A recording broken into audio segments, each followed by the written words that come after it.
Okay, picking up where we left off, this is part 3 of the study, starting in Luke 12, but, and then we jumped over to 22:7, I guess. There's 2 other parts labeled Luke 12 part 1 and Luke 12 part 2. This is part 3. Luke 22 and 23. And it's the disciples talking. Here we go. 22 and 23, right here.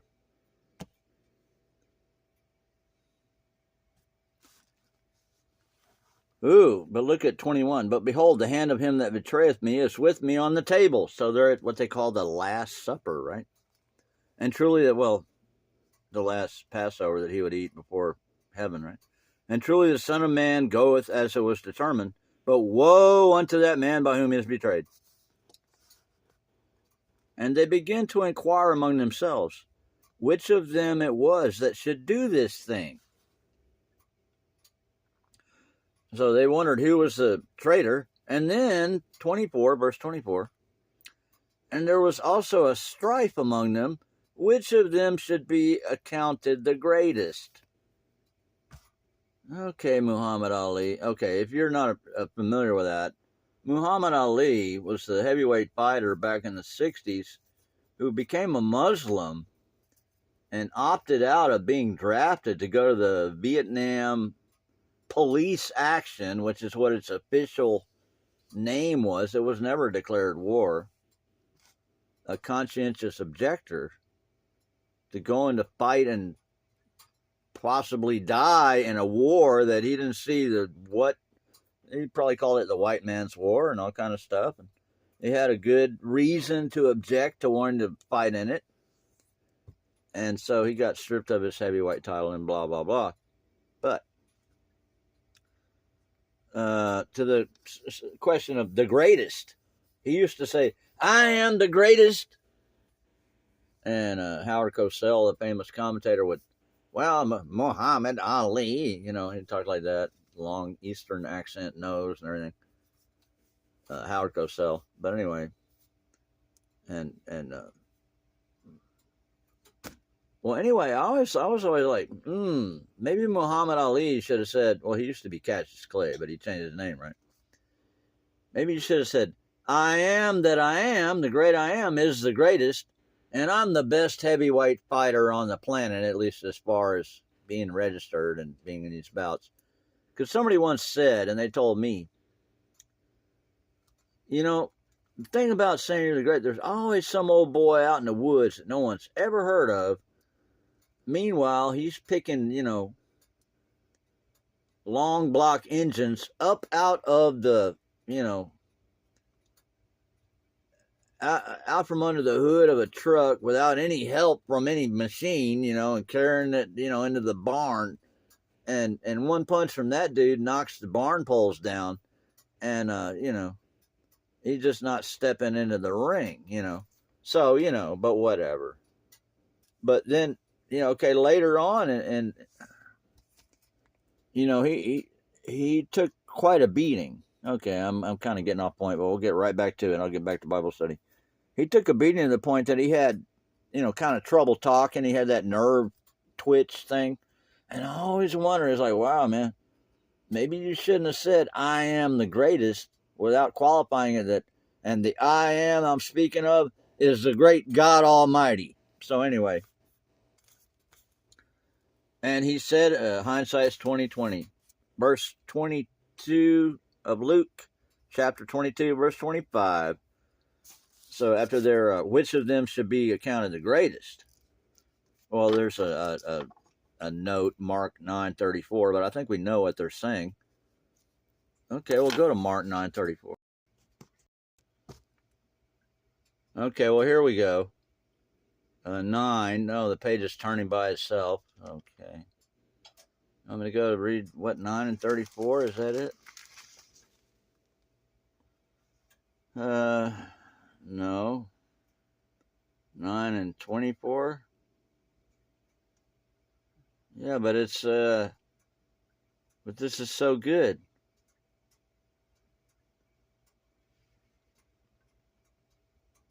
Well, it shows the it shows the harmony of the Gospels, though. Come on, let's go back over here and read this. The harmony of the Gospel. Here, just hold this little thing and hold it. I clean my glasses with. And after 6 days, Jesus taketh with him Peter and James and John, and leadeth them up into the high mountain apart by themselves, and he was transfigured before them. And his raiment became shining, exceeding white as snow, so as no fuller on earth can white them. And there appeared unto them Elias with Moses, and they were talking with Jesus. And Peter answered and said to Jesus, Master, it is good for us to be here, and let us make 3 tabernacles, one for thee, and one for Moses, and one for Elias, who is Elijah, of course. For he wist not what to say, for they were sore afraid. And there was a cloud that overshadowed them, and a voice came out of the cloud, saying, This is my beloved Son, hear him. And suddenly, when they had looked round about, they saw no man any more, save Jesus only with themselves. And as they came down from the mountain, he charged them that they should tell no man what things they had seen, till the Son of Man were risen from the dead. And they kept that saying with themselves, questioning one with another what the rising from the dead should mean. And they asked him, saying, Why say the scribes that Elias must first come?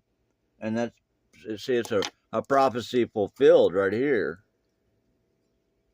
That Elias, okay. And notice Malachi 4:5, which is, of course, the last book in the Old Testament, about Elias coming back before the great and dreadful day of the Lord, to turn the heart of the children, the fathers back to the children, and the heart of the children back to their fathers. And 4:6 reads, Lest I come and smite the earth with a curse. And the curse is Zechariah 5:3, the flying rolls, which go into the middle of the house and consume it with the stones and timbers thereof.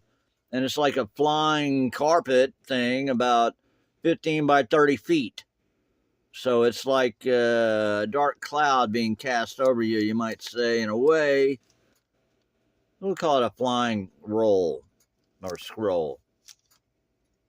Anyway, you want to go read Malachi, that's where it is. See, there's a note that says Malachi right there, 4:5. Malachi 4 is a great finishing chapter of the Old Testament. Verse 9 and 12. We're trying to go to 9:24 mark. We'll get there. And he answered and told them, Elias verily cometh first. Okay, I got to turn the page. Hold on.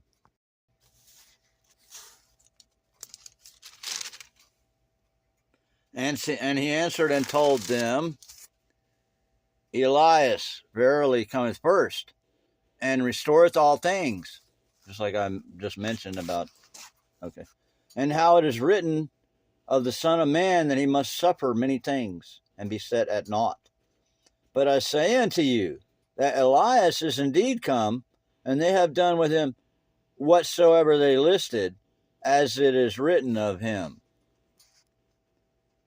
Matthew 11 and 14. Now, okay, I'm going to go ahead and bet right now. Well, bet. I believe that's where he tell him Elias has already come, and he was in spirit in John the Baptist. I'm just going to go ahead and read it to y'all. I mean, maybe y'all can trust me that I'm reading this right here, Matthew 11, and over here, 11:11. Verily I say unto you, among them that are born of women, there has not been a greater than John the Baptist. Notwithstanding, he that is least in the kingdom of heaven is greater than he. And from the days of John the Baptist until now, the kingdom of heaven suffereth violence, and the violent take it by force. And how many times have I heard this in the past few days? A whole bunch. Everybody's saying it. For all the prophets and the law prophesied until John. Let me continue. And if you will receive it,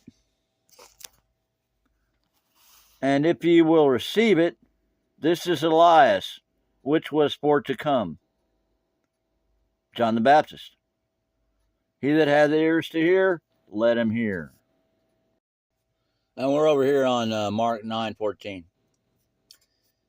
And when he came came to his disciples, he saw a great multitude about them, and the scribes questioning with them.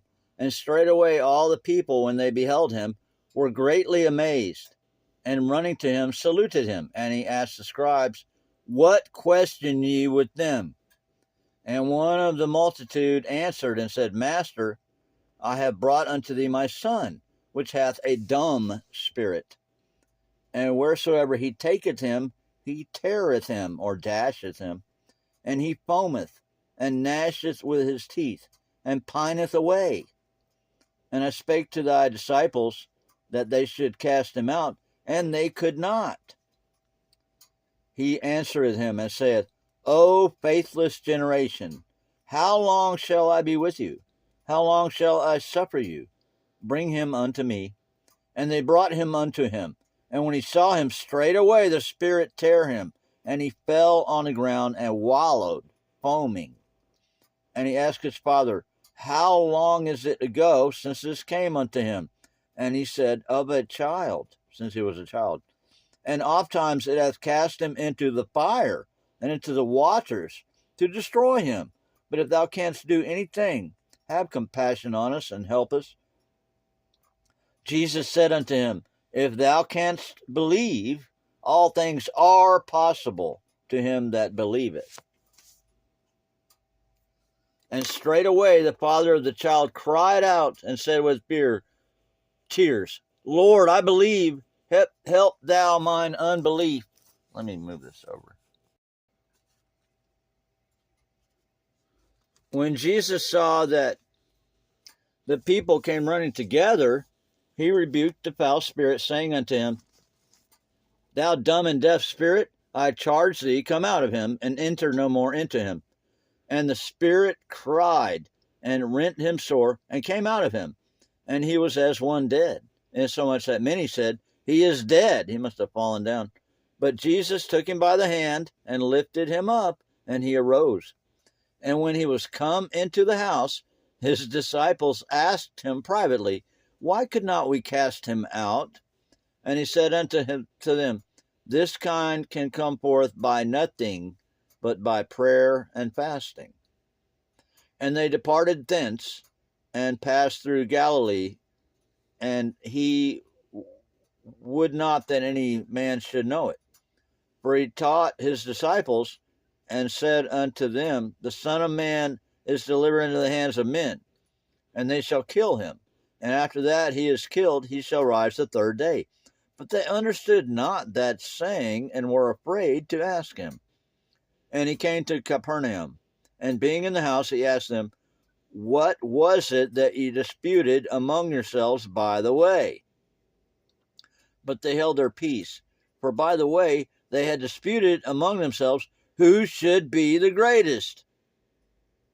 And he sat down and called the 12, and saith unto them, If any man desire to be first, the same shall be last of all, and servant of all. Right? And he took a child, and set him in the midst of them. And when he had taken him in his arms, he said unto them, Whosoever shall receive one of such children in my name receiveth me, and whosoever shall receive me receiveth not me, but him that sent me. And John answered him, saying, Master, we saw one casting out devils in thy name, and he followeth not us, and we forbade him, because he followeth not us. But Jesus said, Forbid him not. For there is no man which shall do a miracle in my name that can lightly speak evil of me. For he that is not against us is on our part. For whosoever shall give you a cup of water to drink in my name, because ye belong to Christ, verily I say unto you, he shall not lose his reward. And whosoever shall offend one of these little ones that believe in me, it is better for him that a millstone were hanged about his neck, and he were cast into the sea. For if thy hand offend thee, cut it off. That's not literal, of course. It is better for thee to have okay. better for thee to enter into life maimed than having 2 hands to go into hell, into the fire that never shall be quenched, where their worm dieth not, and the fire is not quenched. And if thy foot offend thee, cut it off. It is better for thee to enter halt into life than having 2 feet to be cast into hell, into the fire that never shall be quenched, where their worm dieth not, and the fire is not quenched. And if thine eye offend thee, pluck it out. It is better for thee to enter into the kingdom of God with 1 eye than having 2 eyes to be cast into hell fire, where their worm dieth not, and the fire is not quenched. For every one shall be salted with fire, and every sacrifice shall be salted with salt. Salt is good, but if the salt have lost his saltness, wherewith will ye season it? Have salt in yourselves, and have peace one with another. Luke 22:24 is where we hopped over there to Mark. And 22:24, Luke. And there was also a strife among them, which of them should be accounted the greatest. And he said unto them, the kings of the Gentiles, exercise lordship over them, and they that exercise authority upon them are called benefactors. But ye shall not be so. But he that is greatest among you, let him be as the younger, and he that is chief as he that doth serve. For whether is greater, he that sitteth at meat, or he that serveth? Is not he that sitteth at meat? But I am among you as he that serveth. You are they which have continued with me in my temptations. Ye are they which have continued with me in my temptations. And I appoint unto you a kingdom, as my Father hath appointed unto me, that ye may eat and drink at my table in my kingdom, and sit on thrones judging the 12 tribes of Israel.